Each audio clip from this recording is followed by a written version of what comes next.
இருந்ததுன்னா எல்லாத்தையும் அழிச்சு எல்லாருக்குமே உங்கள் கடை அதோட இது வரக்கூடாது.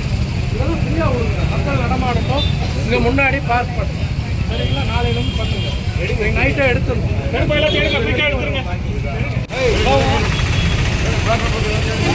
ரோட்டில் போகக்கூடாது. இது வந்து நடமாடும், மக்கள் நடமாடுறது. நீங்கள் ரோட்டில் சுற்றி போட்டுக்கலாம். காட்சி கூட ரோட்டுக்கு போயிடும்.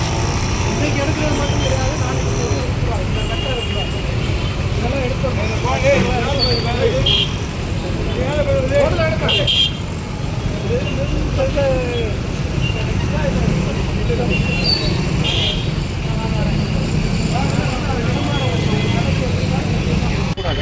சரி, அவங்களுக்கான கடை இருக்குது, அதுலேருந்து ஒரு 3 அடி 4 அடி வெளியே வந்துடுறாங்க.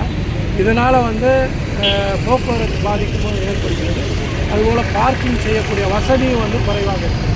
இப்போ இன்றைக்கு பூரா வந்து இந்த திருப்பாப்புலி ஒரு பேருந்து நிலையமாக இருக்குது. 2 சைட்லேயும் வந்து நம்ம அந்த போர்டுகள்லாம் விளம்பர பலகைகள் வந்து அகற்றி இருக்கிறோம்.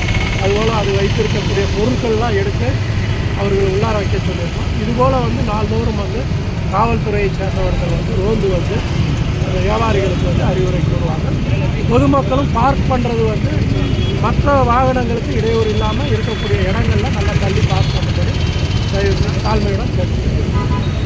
இந்த பள்ளிகள் நேரத்தில் வந்து டிராஃபிக் அதிகமாக, அதாவது நமக்கு இங்கே டவுன் ஏரியாக்களில் பார்த்திங்கன்னா 3-4 பெரிய ஸ்கூல் இருக்குது, சென்ட் ஜோசப், சென்ட் ஆன்ஸு, இந்த மாதிரி.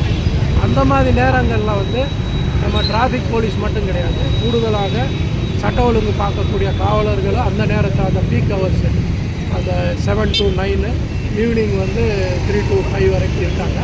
ஏன்னா ஸ்மூத்தாக அந்த டிராஃபிக், ஏன்னா எல்லாம் ஒரே டயத்தில் வர்றாங்க. அந்த டயத்தில் பாதுகாப்பு நடவடிக்கைகள் ப்ளஸ் அந்த பஸ் ஸ்டாண்டில் அந்த பசங்க பேசிக்கிட்டு இருக்காமல் அவங்களுக்கு வந்து இந்த பெட்ரோல் வண்டி உமன் கான்ஸ்டபிள் வச்சு போட்டுருக்காங்க.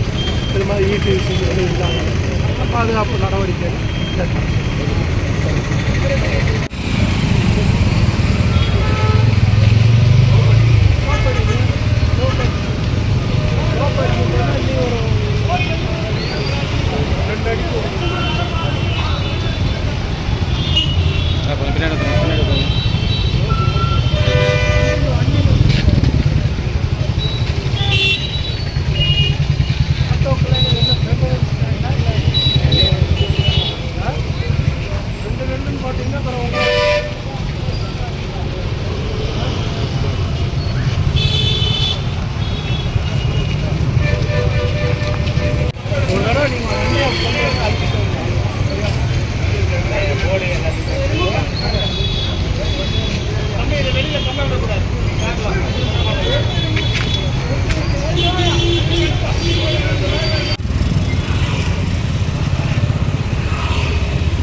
ஒதுங்குறவங்க ஒதுங்கிடுங்க, நாங்கள் எடுக்கிறவங்க எடுத்துக்கிறோம்.